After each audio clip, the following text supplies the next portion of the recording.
Welcome, everybody, to our next panel session on leadership in education. My name is Diana Snell, and I am a member of the Leader in All of Us Organizing Committee, as well as a senior instructor here with the Faculty of Nursing. It is my pleasure and my honor to be able to introduce our next three panelists, Carla Ferreira, Candace Cho, and Keith King. They are going to offer their reflections and speak to us about leading beyond the books. So this is the panel on leadership in education. Just a few reminders. The chat bar is open if you would like to ask questions. That we're asking you to put them into the chat and I will help moderate that. And when we're done, there'll be time for some questions and answers through that. So we will begin with Candace. Hi everyone, my name is Candice. I am a recent graduate from the Bachelor of Nursing program here at the University of Calgary. I graduated just this past April and had the very unique experience of rushing to finish my preceptorship, as well as graduating amidst a global pandemic in the year the World Health Organization called the Year of the Nurse. I'm really excited to speak to you all today virtually about my unique experiences and opportunities that I had within the realm of leadership and education, specifically throughout the past 4 years in my undergrad. But I guess a little bit about me to start. I came from high school, direct entry stream, straight into the University of Calgary's nursing program. Over the past 4 years, I had the opportunity to interact with various populations and settings of nursing, ultimately gravitating towards the pediatric population, and had the privilege of having my preceptorship be at the Peter Lougheed Center's neonatal intensive care unit. In practice, as a graduate, I hope to be able to continue down that path of the pediatric, family-centered, and integrated practice. But I'm also interested in the education and policy that revolves within the hemisphere of nursing and healthcare, specifically about resources and accessibility and accountability, and how policies can be crafted in a way that protect nurses as well as protecting patients and protecting the community at large. But yeah, I guess we'll dive straight into the experiences that I've had. There's 3 specific ones that I want to talk about today. The first is my involvement with the Students' Union of the University of Calgary. I was a Faculty of Nursing representative for 2 terms during my 3rd and 4th year. I also want to talk about ASSIST, which is a quality money grant I was able to get for the Faculty of Nursing of $55,200, which actually brought applied suicide intervention skills training certifications, which are often around $200 per person to acquire, free of charge for nursing students at the University of Calgary. And then the third project I want to talk, or third involvement opportunity I want to talk about is actually my board of director position that I had with the Canadian Nursing Students Association. This was a little bit different from other leadership opportunities in that it breadth nationally, and I was able to meet and interact, be inspired, and inspire nursing students all across the country, as well as interacting with international stakeholders such as the Canadian Nurses Association, which is an unforgettable experience, especially as a student, but coming into my graduate experience as well. So I'll start with the Students' Union representative position. I ran for it kind of out of the blue. I guess a little bit more about my background is that I was a competitive debater throughout high school and the 1st and 2nd years of university continuously. And my debate background made me very interested in the way that policies are written and governance actually comes through. A lot of debate topics would be about those kind of things. And so when I came across the Students' Union and found out that there was a Faculty of Nursing position that was delineated to represent the Faculty of Nursing, I instantly became very interested. I had noticed previously that a lot of the bigger faculties, like Faculty of Arts and Faculty of Science, had a lot of events that would go on for their students, hosted and run by students themselves. And I kind of wanted to mirror that and mirror that involvement within the campus community at large. And that's why I originally put my name in to be the Faculty of Nursing representative. Didn't know anything about the Students' Union, didn't know much about what student governance actually looked like, but was simply interested in wanting to learn more. So that's kind of how I originally started into the position. Had a lot of imposter syndrome, didn't think that I belonged there, but through that position was able to meet other student leaders through the Undergraduate Nursing Society, which is its own community within the Faculty of Nursing. But I was also able to meet students that are leaders in their own faculties, such as the Faculty of Science representatives or the Faculty of Arts representatives. And through those interactions, we're able to also be inspired by ideas and solutions and then try and transpire that within the Faculty of of Nursing as well. In that position, I had the very, very awesome experience of being able to actually sit into faculty council meetings with the Faculty of Nursing, as well as different committees that the Faculty of Nursing has. One that stands out in mind for me is the curriculum revision committees that we have. And I know that especially as a student, sometimes when you see something that you don't like or see something that you might want to change, it's very easy to jump to conclusions about what that change could actually look like or how to actually enact that change. And so it was a super eye-opening, humbling, and insightful experience to kind of be at the discussion table of the faculty and the staff that are enacting these changes, what innovative changes in nursing education can actually look like, and what the logistical steps of getting there also looks like. But also just in terms of like the sheer breadth of the different projects that are in the woodwork that often as students we don't see until the very end. And so in that experience, I was very inspired, humbled, as well as found it a very eye-opening experience. Within the breadth of like the university level, I was able to sit on Student Legislative Council, which is a council made up of all those different faculty representatives. In that council, we got to act as like a consultation task force for a lot of admin of the university. We got to consult on things like tuition fee raises. And one consultation that actually stands out for me of the two terms that I had was with Dr. Leslie Reed. She came and spoke about experiential learning and kind of bringing experience into practice and what that into learning and how that can look like and enrich education for college students, which for me was super interesting because as a nursing student, we do that every day whenever we go into the hospital for practicum. That's what experiential learning really is. And so I thought that nursing could be a leader in demonstrating what experiential learning can look like. And those kind of opportunities to speak up and share those experiences only happen by virtue of being part of the Student Legislative Council and learning from my fellow peers as well as my mentors about speaking up about those things. The second experience that I had was a little bit more personal. Throughout my third year, I came very closely. I had a very personal experience with a suicide attempt of a fellow team member. And in that experience, I felt an immense amount of imposter syndrome. As a nursing student, I think sometimes we are championed by our friends and outside of the Faculty of Nursing that we know everything, that we can intervene in these medical crises. And being a third year student, I was surprised at myself about how little and how frozen I was within the midst of a medical crisis. And as a result of that, I started to think about whether other students also would feel that way if they were thrown into a medical crisis without necessarily the tutelage being provided to them. And with a little bit of research, I came across ASSIST, which stands for Applied Suicide Intervention Skills Training. It's a certificate that you can acquire after 2 days of training with the Center for Suicide Prevention. It is a little bit expensive for the individual student, around $200 to get the certification. And because I wanted to increase that level of accessibility of this kind of information, I applied for a grant of $55,200 to the Quality Money Grant that would provide ASSIST training free of charge or through the grant to nursing students specifically at the University of Calgary. With the support of the faculty and the mental health and wellness initiative that was going on as well, we were actually able to get the grant. And since that point, I've been able to train hundreds of undergraduate students with this program and certification. And it's been a very surreal experience to take something that was a very personal experience of mine and pioneer that into a project. The third experience that I'll talk about is the Canadian Nurses Students Association.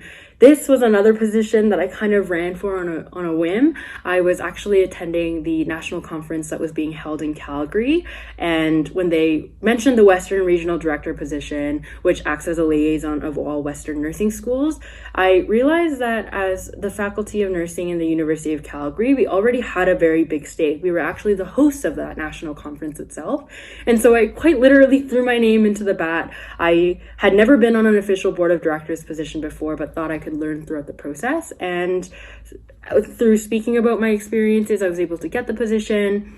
And then through that position, I was able to meet the members of the Canadian Nurses Association. And I also got the opportunity to speak at their annual general meeting, which was so super surreal and super crazy. And has definitely shaped my undergraduate experience in terms of leadership opportunities. I'll talk kind of about now like the big takeaways that I got from those three experiences. written them down here, and they kind of come in the sequence of what I believe leadership is. I think leadership, very simply put, is anybody having some kind of idea, personal experience, or thought or opportunity, and then sharing that and pioneering it into action with the support and help of their fellow community members. So the first kind of idea that I got is to treat your experiences and your personal thought with the same validity and the same importance that you would treat the experiences of your mentors and those you look up to and are inspired by. And I say this in the same span as, like, when we hear about these experiences that our mentors have, we hold them often with so much value and we get so inspired by them. But I find that, like, it's very common for us to diminish our own experiences as being super niche or being very personal. But for me, the whole project of assist and the whole application for the grant wouldn't have actually happened if I didn't validate my own feelings of feeling like an imposter and feeling inadequate in that moment of medical crisis, and assuming that other people would also be able to relate to that very niche and personal feeling.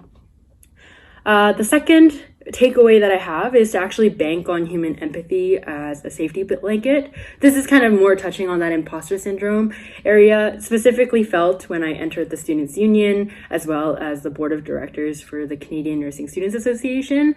But I think that growing up, you're often told what a leader should look like. You're often told specific character traits that a leader must have in order to be successful. And as a result of that, we almost create this archetype of what a leader looks like and very quickly pull ourselves away from it and say, well, I'm not super confident in public speaking and therefore I can't be a leader. But I think this is where banking on human empathy as a concept kind of came into swing for me, where I realized that as people and working with people, you don't need to be perfect and present a polished idea or polished presentation or description of what you want.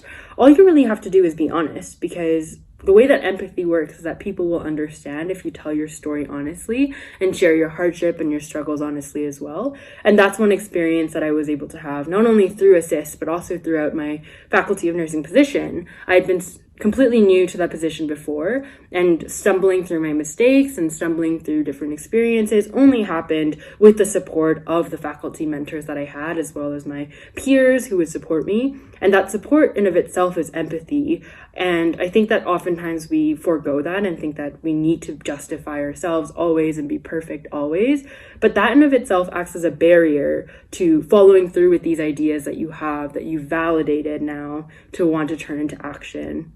So that's that second idea, second takeaway for me. The follow through and the plan only happens when you bank on that human empathy, increase your community, increase your sharing of the actual idea that you have, hoping that people will understand and hoping that the empathy will play a key character in integrating that idea into action. The third key takeaway is specifically about that action itself. I think the biggest tip or takeaway that I've taken away from my 4 years as an undergraduate with this program is to always be present. And that doesn't necessarily look like getting up to the podium and speaking at every single meeting or contributing to every single action item, but rather it just means to be present and in the presence of the ideas and the people that you want to be inspired by.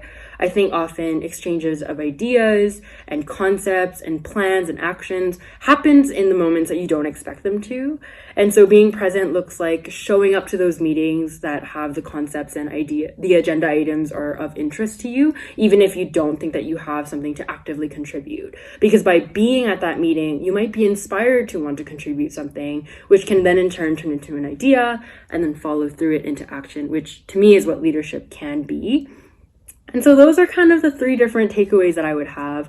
Approach your ideas and treat your experiences with the same validity as you would for other people. Always remember that everybody will be empathetic and understanding, or at least hope that everybody will be empathetic. Bank on it, and banking on it allows you to open those gates and be honest and share your ideas honestly and widely. And then finally, to be present, to be open-minded, and sometimes to be there even as a passive follower and a passive learner, because that's where inspiration kind of happens and that's where collaboration can happen as well. But those are kind of my three takeaways from my experiences. I hope you enjoyed this little recount of the past 4 years, and I'm happy to take any questions if anybody has any.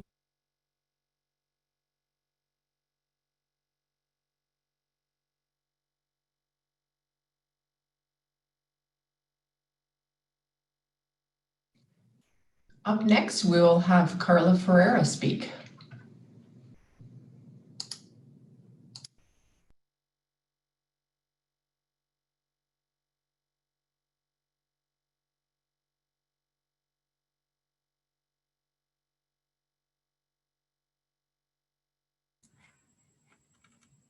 All right, can everyone hear me okay, hopefully? All right, well, hello everyone. Thank you for this opportunity. My name is Carla Ferreira and I happen to like to tell stories. I'm a senior instructor in the Faculty of Nursing. I graduated in 2003 and have practiced in both adult and pediatric settings, as well as in acute and community settings. My last role before I went to full-time academic nurse educator was a public health nurse in the northeast side of our city. Every time I talk about my journey as a nurse, I always have this need to give credit to the individuals that influenced my choices in pursuing nursing, as well as the choice of staying in this career. Before I moved to Canada in 1995, I remember my grandma saying during one of our talks that no one will ever follow her footsteps because nursing's hard. When it was time to pick a program when I was in high school, a program to enroll in university, I was reminded of that very conversation and thought to myself, Grandma, I'm gonna prove you wrong. Turns out she was right. Nursing school was hard. Nursing's hard in general, yet I can't think of anything else more rewarding than this career. Nothing has given me so much as a person than being a registered nurse. It has been 13 years since I started my transition into nursing education. And another nurse that I must give credit to is Carol Wild. She was a manager at Village Square Community Health Center when I was there. And Carol helped me find this path. She said during one of her talks, if you can teach people, you can lead people. At the time, I thought Carol meant that I needed to be in a position of leadership to lead people. So while I waited for that leadership role to come knocking on my door, I got busy pursuing my love of working with undergraduate nursing students. I started as a nursing instructor. I didn't realize how tough it was to share what I've come to know as a nurse, and recall thinking to myself after a really long day in clinical, there has to be an easier way to do this. So I decided to go back to school. While I worked part-time as a public health nurse, I taught one day at a local college, and I pursued my master's in nursing with a focus on nursing education at the University of Victoria. While I learned a few tips and tricks about what it means to be an effective educator during my program, the greatest gift that I learned from my time at UVic is finding my educator identity and how this identity influenced the way that I taught and practiced nursing. And if only Carol can hear me now, for sure she will tell me, I told you so, you do love nursing. My love for nursing encouraged me to question the ways nurses have been taught and learned what it's like to think and be a nurse. As I got to work with nursing students over the past few years, I developed a deep appreciation for evidence-based teaching. And what I mean by that is that to anchor my approach to teaching and learning on educational theories, on best available evidence, rather than the idea of this is how we have always done it. Evidence-based teaching, similar to evidence-informed practice, is about integrating the student's experience, my experience as the educator, and the best available evidence to support our approach to teaching the ways of the discipline and the profession. This is probably why I've developed a love for simulation, which started back in 2014. Yes, the simulators are fancy and they can do cool things, but according to my fellow simulationists from Colette Foisy-Dahl and Grant MacEwan University and Kim Layton, they said that the simple truth is that using high-tech equipment will never be synonymous with high-quality learning, and I stand by that truth. Simulation is not about the technology. Technology is only a part of it. It is a tool, a medium for creating constructivist teaching practices, a way to make learning stick. There are plenty of evidence to support that simulation is an effective way to teach. However, just like the saying, everything in moderation, simulation is not solution to everything. We ought to ask what works, for whom, how much, and under what context. Leadership in nursing education, I believe, is about questioning the existing ways that nurses have come to learn about the discipline and the profession of nursing. And if we want learners to engage with knowledge in a meaningful way, we ought to seek out strategies that will achieve just that. I have spent countless hours in the sim suites, not just teaching, but also learning, and most importantly, unlearning. And my 3 important lessons I learned within the walls of our simulation suites here in the Faculty of Nursing. So the first lesson is to stay curious. We're familiar with the saying, curiosity killed the cat, but did you also know that satisfaction brought it back? I learned to ask questions with genuine curiosity. When we ask questions from a place of curiosity, we acknowledge that actions or inactions are informed by thoughts, by our values and beliefs. These are the things that we hold that are hidden from the other. We call these internal frames, and our job as simulationists is to uncover these frames. In debrief, I try to satisfy my curiosity for why something I saw didn't match the expected behaviors for a particular scenario. When I can understand the underlying motivation for why something happened, I can help the learner gain a deeper insight into their actions, or perhaps lack thereof. The second lesson is to hold each other in high regard. Yes, of course, we respect our colleagues and we respect the learners we get to work with, but how do we actually communicate this? So in sim, we call this having our basic assumption. I've used this not only in the sim suites, but also in theory and in lab, particularly at the beginning of the semester when we're just trying to get to know each other and discussing norms within the classroom. Our basic assumption sounds like this. We believe that everyone participating in activities at the University of Calgary Faculty of Nursing Clinical Simulation Learning Center is intelligent, capable, cares about doing their best, and wants to improve. This basic assumption has also been very helpful when working with my colleagues. While I don't recite this to my colleagues when we're having conversation, remembering that something that they did that I don't always agree with was not a deliberate action to mess up my day or mess up my plan. And my hope really is that they hold me in the same regard when I make a mistake, which is what lesson number 3 is all about.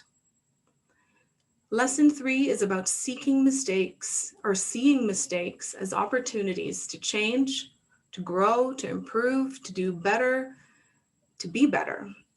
We all make mistakes and they are inevitable. I just committed a big one yesterday and didn't really realize it until a colleague chose to hold me in high regard and bring it to my attention.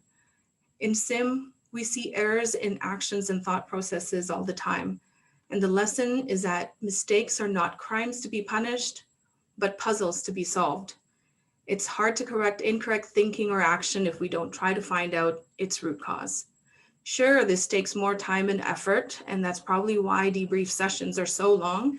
It's so much easier to say, just don't do it again. However, the likelihood of that error happening again is pretty likely if we didn't take the time to understand their frame and offer a different perspective. My time is almost up, but before I go, I want to offer you an image that's close to my heart. And this image comes from my roots, my Filipino roots. And what it looks like is a group of individuals, 20, 30, 50 people, lifting houses, moving it from point A to point B. This has a name, and it is known to Filipinos as bayanihan. And you will see this in rural areas in the Philippines. where people help their neighbors move homes from one location to another. The root word of that word bayanihan is bayan. Bayan means nation or town or community. Bayanihan means being in a nation, being in a community. You are part of my community, and my hope is that through our interactions, you, as a member of this profession, live a dignified and flourishing life, that you have pursued a path that led you to growth and resilience as a result of your curiosity, adaptability, and persistence, and that together we have created a path not only for us, but most importantly for those that come after us. Thank you.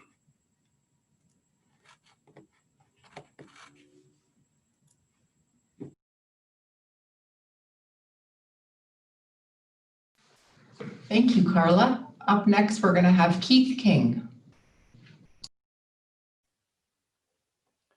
Hi, everyone. I'm going to be talking a little bit loud because I think my mic isn't super great, but I was born and raised in Northern Alberta, which is Treaty 8 territory and part of the Métis Nation homeland, Region 6, north of Manning, Alberta. My dad is a farmer, and my mom and grandmother were both rural emerge nurses.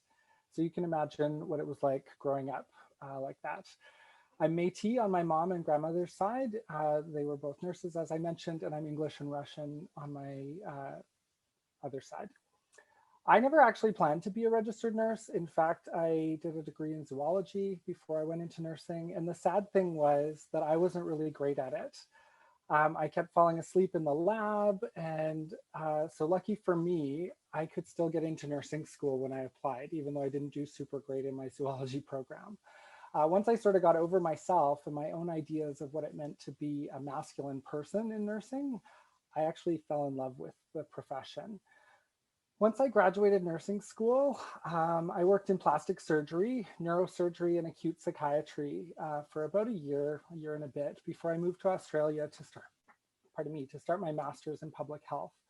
And while I was there, I worked in plastics and practiced surfing for about a semester. And then some family things happened, and I ended up moving back to Canada, to Toronto.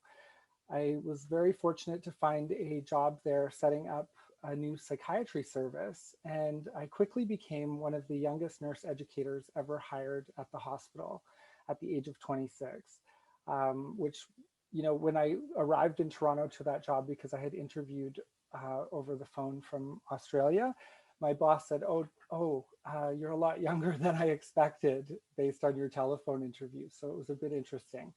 But after a few years there, I did some interesting, cool work there. And then after a few years, I moved to the UK. And I had some cool jobs in the UK as well, working in mental health and addictions, where I was, again, setting up some new services with sexual health and mental health. I completed my master's research on HIV testing in acute psychiatry there. And I also had the privilege of working as an honorary lecturer at City University in London in their nursing program.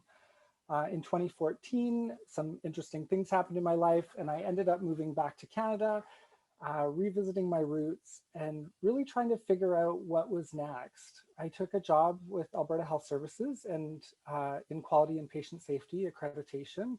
And, you know, quality improvement is an important nursing role, as we heard earlier. And then in 2017, I joined the Faculty of Nursing at the U of A, where I'm still an assistant teaching professor there.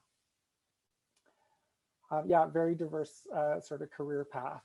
In terms of my experiences related to leadership and education, I think it's really important to talk about decolonizing education. And I often think of Paulo Freire's work in Pedagogy of the Oppressed, which was a book I read when I was first a new nurse educator in Toronto at the age of 26. That book completely changed the way I perceived learning, and in turn, how I was a teacher as an oppressed subject in our education system. I sort of realized that collaboration and trust were absolutely central to how I wanted to learn and how I wanted to learn with people I was teaching.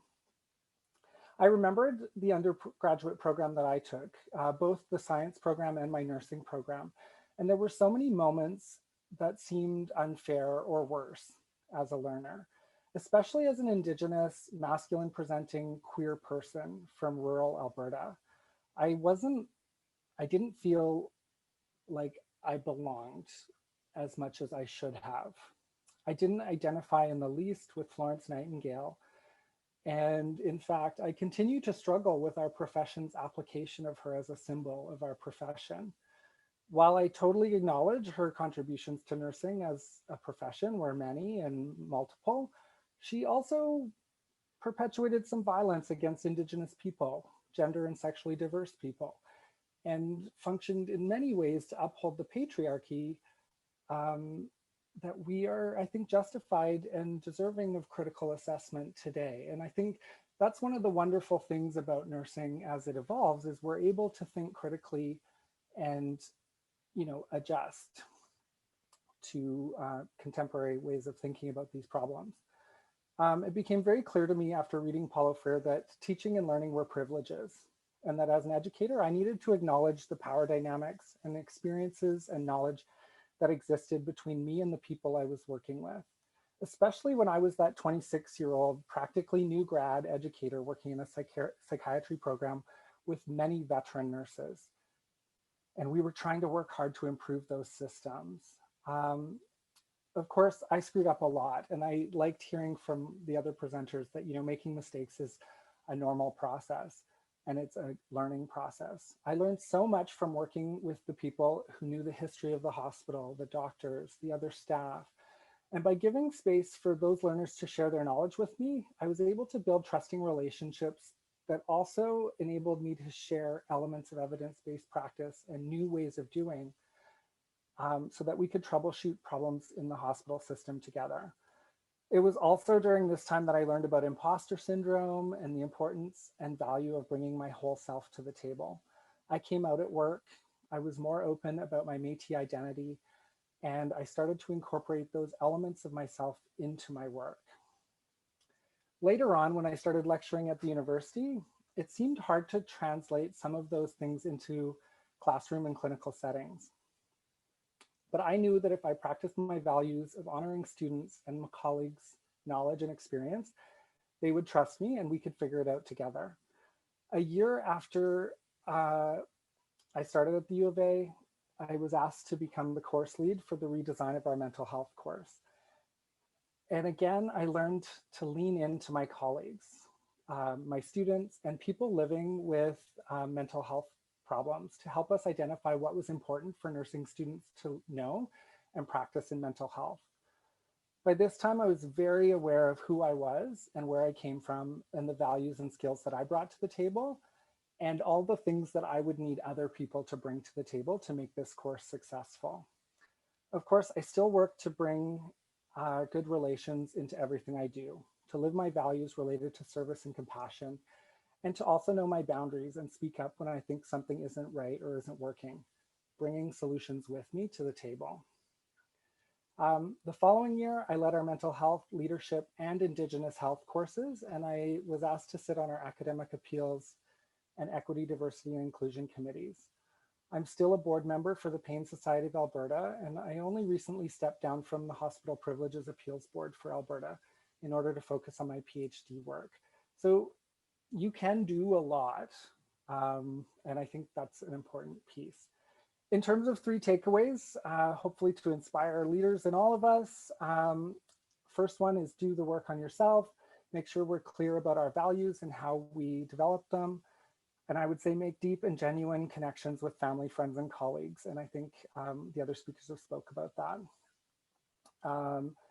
An example that comes up for me is thinking about persistent problematic portrayals of Indigenous people in nursing curriculums. Through the work that we're doing with our Equity, Diversity, Inclusion, and Indigeneity Committee at the Faculty of Nursing, we're working on identifying and reframing some of the unconscious biases and deficit discourse narratives that are pervasive and often perpetuate violence and racism in nursing. I see a real opportunity here to incorporate Indigenous knowledge into our nursing education, and we're working really hard on that at the U of A. The other one is to be really clear on your boundaries, learn how to stick to them, including with yourself. Saying no to things can be hard, but it's just as important as saying yes. It creates a culture of respect for yourself as well as others. And then sort of lastly, leaning in to helping others. If things are too easy, they probably aren't worth it. Show up for your colleagues, family, and friends. Volunteer, say yes when it's safe to do so, and take risks. The richness of your experience will enhance your life and your career. It's especially easier if you've already done the first two things I've talked about. Don't give up, but also don't let yourself burn out. Self-care is part of showing up for others. I'd also like to talk a little bit about mentorship here. I have benefited from so many amazing mentors, and some of them I think are in this call. And I'm hopeful that the students that I work with in a mentorship capacity are getting as much from it as I'm getting from working with them. When you develop that mentoring relationship, it is so reciprocal and so powerful that, you know, go out there and find a good mentor and work with them. Carla mentioned sort of an unconditional positive regard for learners and colleagues. And again, this is something that serves us very well when leading in. So those are sort of my top 3 takeaways on my experience as a leader in education, and hopefully they're helpful.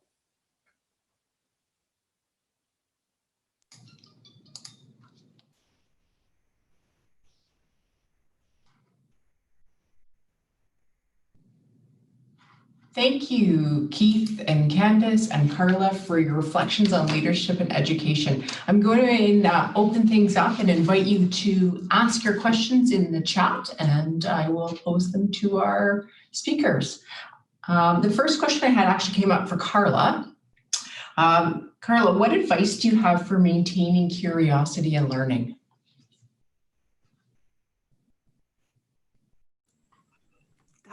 I can't ever find my unmute button. Thank you for that question, Kim. And one of the things that I have come to realize and has helped me remain or stay curious is thinking that we are a work in progress, that we are not truly ever done. And when you come from that space, there's always room for growth. Yeah. Thanks, Carla. Another question that came up for Candice in the chat. Candice, somebody was asking about, you were speaking about being a passive follower. Could you elaborate on that for us, please? I always forget the mute button. Yeah, I think that oftentimes there's so much to learn in the different settings that you'll be in through your different experiences. One that comes to mind is that through my position on the Canadian Nursing Students Association, we actually got to attend the annual general meeting for the Canadian Nurses Association. So in that kind of setting, being a passive follower looks like just listening more than actively speaking and advocating, and then at specific times choosing to speak up from the student perspective. But I think in settings like that, there's a lot that you can learn from watching your leaders and watching your mentors speak up about issues that are currently affecting the nurses that are working, because at the time I was still a student.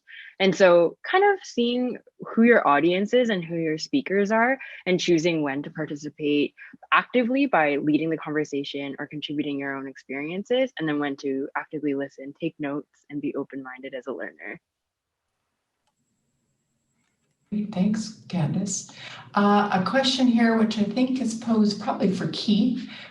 Jennifer says, I struggle with AHS's push towards standardized education through module learning. As an educator, how can I advocate for alternatives or any re-examination of why we are gravitating towards the sameness approach? Yeah, that's a tough one, because I think especially with some of these complex issues like multiculturalism, Indigenous awareness, you know, cultural safety and humility.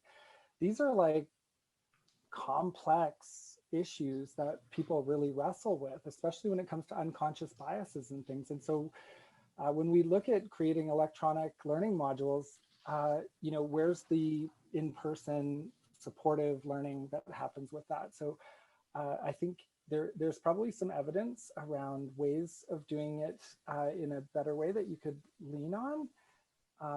And then also I would just encourage educators to like work with their management teams around getting Indigenous people and people from diverse backgrounds to come and do in-services with people if they can, because that really is a life-changing experience for many people. Thank you, Keith. Another question for Candace that I have.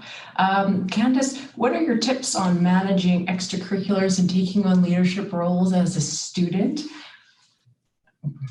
That's a really good question. I would say to just make sure that the extracurriculars that you're choosing to take part in are reflective of your true passion and interest. I find that oftentimes the point at which you'll get drained and feel burnout very quickly is if you're doing something that you don't really care about or doing something for the wrong reason. So throughout my undergrad, there was something very different with debate, something very different with Students' Union, and then obviously nursing was very different and demanding on its own. But because I cared about all three of those different sectors, it was really easy for me to give my 100% to all of that. And then I think also just listening to your body. If you're tired, like it's not the end of the world to take a day off and the world will keep spinning, and remembering that and remembering that you have a team of people that are there to support you is probably my biggest tip. Thank you. Another question for Carla. Carla, can you tell us a little bit about what you think about virtual simulation and how that fits into leadership?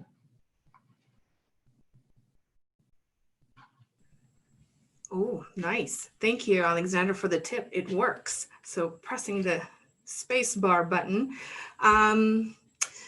Virtual simulation, just like what I said in earlier, there's always a proper time for it. Virtual simulation has its limitations. It's got its benefits. It can certainly promote clinical reasoning, problem-solving skills. But I also do know that in nursing, we value the psychomotor skills. And so understanding where certain tools fit is probably a good way to look at how we're going to use these tools to support learners in learning the ways of nursing. Thanks. I have another question here that's come for, looks like for Keith. Keith, what do you think the next big thing in nursing education is going to be? I think Carla is headed right down that path. I think there's going to be a huge increase in the amount of simulation-based learning things that are happening. I also think I'm hopeful that there's a shift towards more diverse knowledge generation and application in nursing, including digital technologies, virtual reality, those types of technological pieces are going to be incorporated more. And I also see nursing education shifting towards a much more like person-centered and less nursing-centered approach. We see it in healthcare across the board, and we know that it provides for better outcomes. So it's adapting our curriculum to focus in that direction as well. Thank you. I have another question here for Candice. Candice, as a new grad, how are you planning on exploring opportunities in leadership? Yeah, I'm really excited for this phase because I know that a lot of the positions that I had throughout my undergraduate were very, very tied to the role of the student. And throughout my time on the Students Nursing Association, there was a lot of talk about creating new grad panels and new grad support groups in different provinces across the country to help transition nurses who are currently transitioning themselves. And I think that it would be the next place for me, the next support area for me to either pull support from, or also be able to contribute my support. And so I think that's the next step. But yeah. And just as someone who like blindly applied for lots of leadership roles early on in my career, I wasn't doing it because I thought I would get the job. I was doing it to get the experience of interviewing and finding out what those roles looked like. So I encourage students to apply for jobs that they don't think they're going to get, just in case they get an interview, because you just never know. And that interview experience is super valuable for learning what employers are looking for, and you never know, you might get it, especially if it's a phone interview from Australia.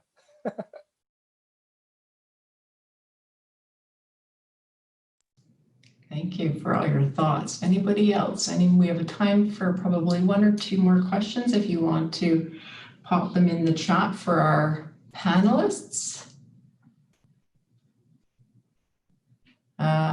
There's another question that's just come up here from Megan. Do you have any advice for newer grads or younger nurses that are in current leadership positions? I'm going to open this up to all of you to see what maybe each of your thoughts are on that.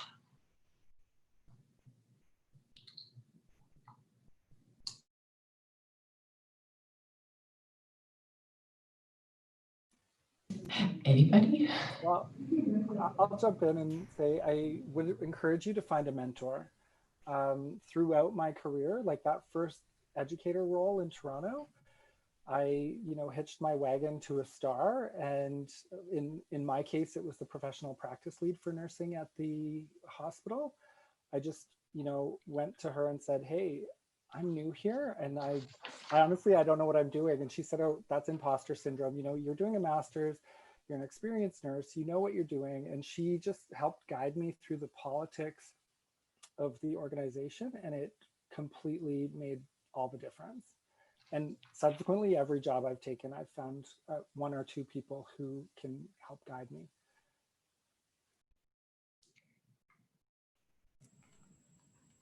If I can just add on to that as well, I would also say that leadership starts from yourself. And so understanding what your values are and what your beliefs are and what you bring to the table, and find opportunities to align your work and your energy and your talent towards that direction, would be something that my advice for those that are in leadership positions.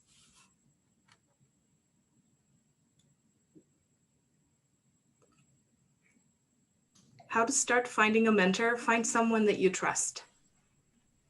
They don't have to be the best of the best, but it has, at the very beginning, it has to be someone that you trust, that you're willing to be vulnerable with, and learning and be able to learn from, would be how I started anyways, finding my mentor.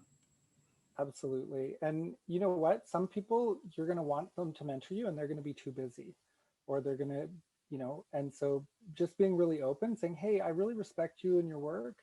Would you be interested in potentially mentoring me in this new role or in whatever I'm trying to do? And if they say, you know what, actually, I'm super busy, this isn't a good time for me to do that, just respectfully say, oh, I totally understand. And then start thinking again about other people you like and think you could work with, and just ask them. The worst that can happen is they say no.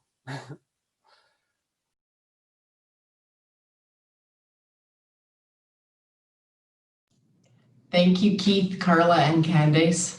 I really appreciate your being here today to share with us your thoughts on leadership as a student, leadership in education, and your experiences and everything.